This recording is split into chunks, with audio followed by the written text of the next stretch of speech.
Lo que mi abuelo encontró en el cerro. Historia de terror. Mi abuelo nunca fue un hombre al que pudiera llamarse miedoso. Era un hombre de campo, de esos que crecieron trabajando desde niños. Manos duras, espalda marcada por años cargando costales, cortando leña y caminando entre montañas donde apenas existían caminos. Nunca fue alguien que creyera fácilmente en historias de fantasmas, ni brujas, ni demonios, ni aparecidos.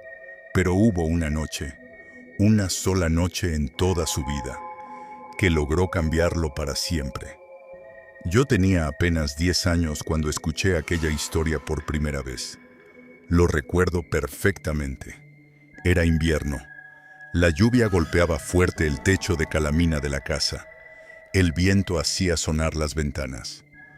Toda la luz del pueblo se había ido por una tormenta. Mi abuelo estaba sentado en una vieja silla de madera, tomando café negro, mientras observaba la oscuridad afuera.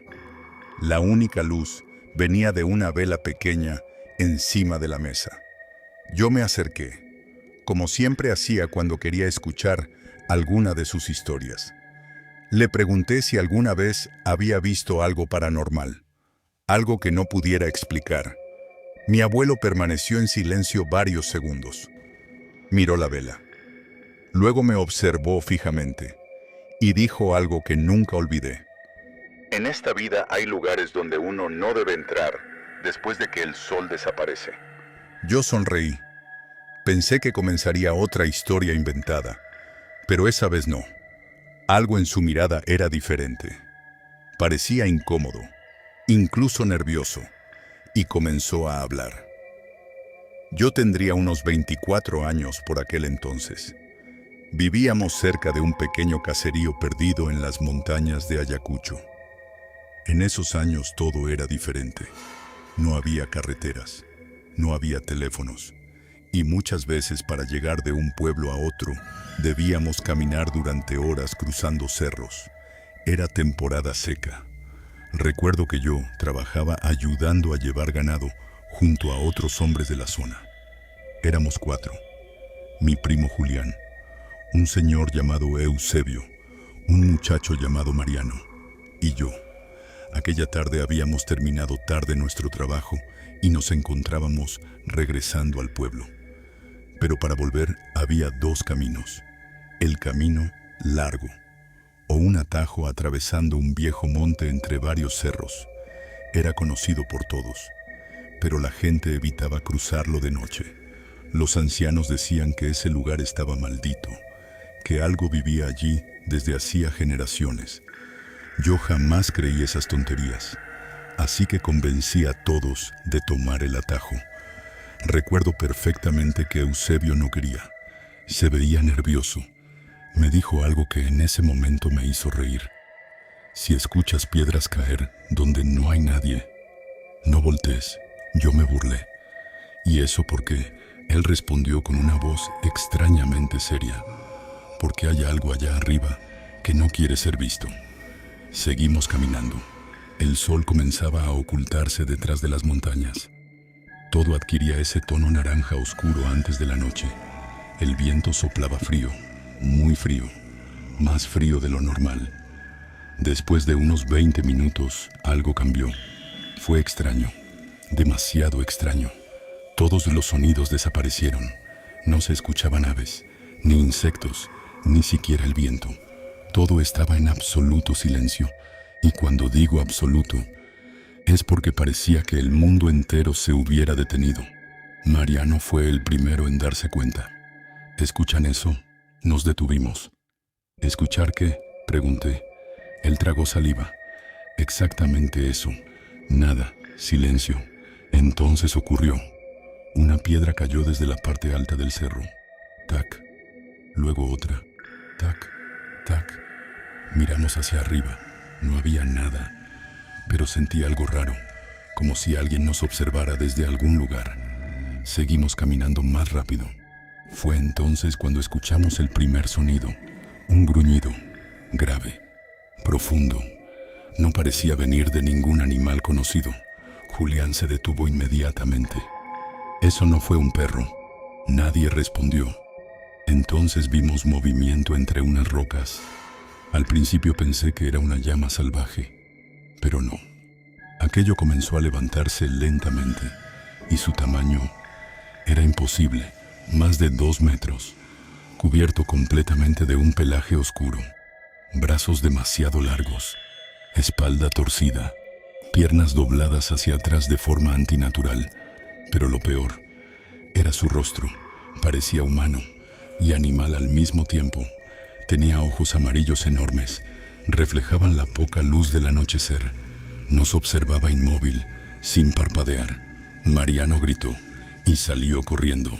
Nunca olvidaré lo que pasó después. Aquella criatura movió la cabeza lentamente y sonrió.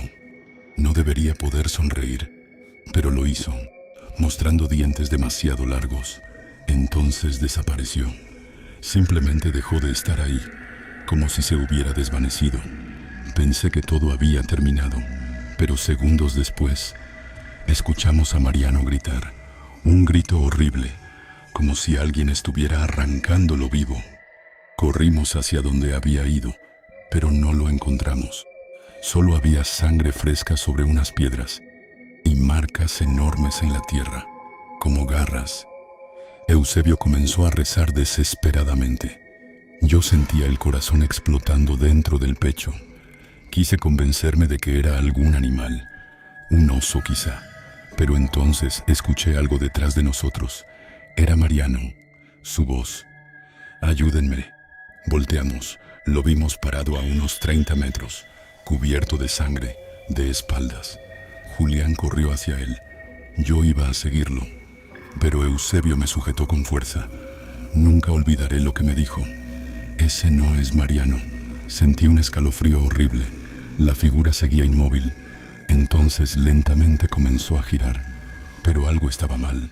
Su cabeza giraba primero, demasiado, mucho más de lo que un humano puede mover el cuello.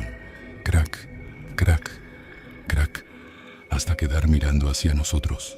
Su rostro no era Mariano, era aquella criatura, pero imitándolo.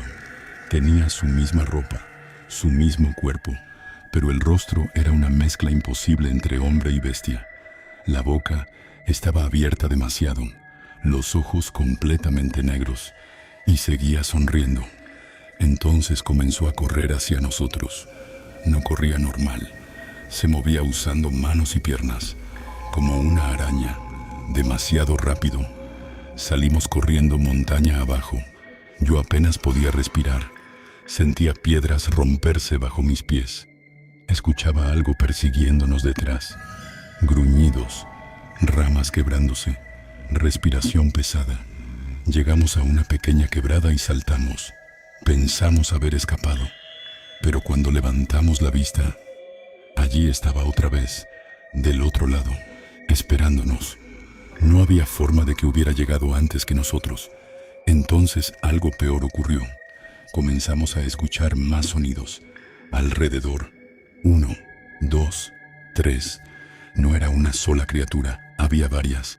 Sombras moviéndose entre las rocas, ojos brillando en la oscuridad. Decenas nos rodeaban. Eusebio cayó de rodillas. Nos encontraron. Yo no entendía nada. ¿Qué demonios son? Él me miró llorando y respondió algo que jamás pude olvidar. Los antiguos les decían guardianes del cerro. No son animales. Nunca fueron animales. Protegen lugares donde nadie debe entrar. Julián comenzó a gritar. Algo había atrapado su pierna desde detrás de unas piedras.